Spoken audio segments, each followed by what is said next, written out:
Maduro ने अमेरिकी गिरफ्त में भी ट्रंप को दी खुली ललकार। न्यूयॉर्क की अदालत में खुद को बताया वेनेजुएला का राष्ट्रपति।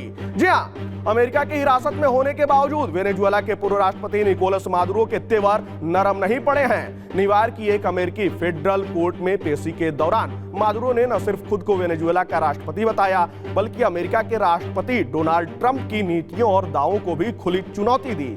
मादुरो का दावा है कि उन्हें जबरन अगवा कर अमेरिका लाया गया है और उनके खिलाफ लगाए गए सभी आरोप राजनीतिक साजिश का हिस्सा हैं।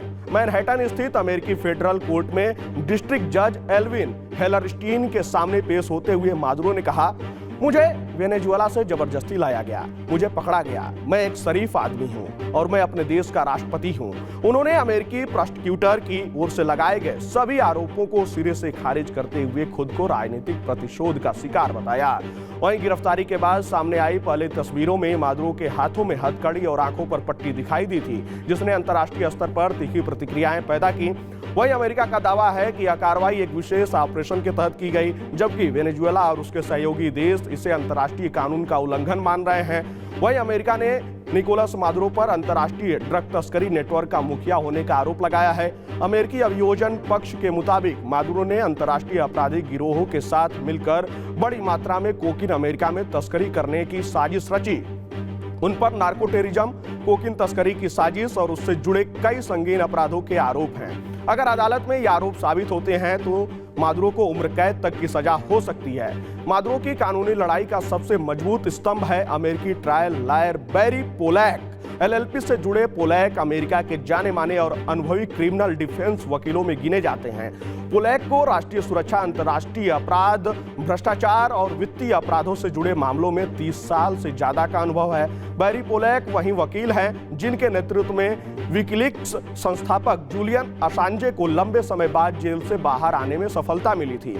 इसके अलावा उन्होंने मार्टिन टैंकलेफ जैसे मामलों में भी ऐतिहासिक जीत दर्ज की है, जहां 17 साल जेल काट चुके एक निर्दोष व्यक्ति की सजा पलटवाने के बाद $13.4 मिलियन का मुआवजा दिलवाया गया। वहीं कानून विशेषज्ञों का मानना है कि मादुरो की टीम में पोलैक की मौजूदगी एक सोची समझी रणनीति है, क्योंकि अंतर्राष्ट्रीय और राजनीतिक मामलों में उनकी विशेषज्ञता मादुरो को अमेरिकी अदालत में मजबूत बचाव का मौका दे सकती है। वहीं निकोलस मादुरो को फिलहाल न्यूयॉर्क के ब्रुकलिन स्थित चर्चित जेल में रखा गया है।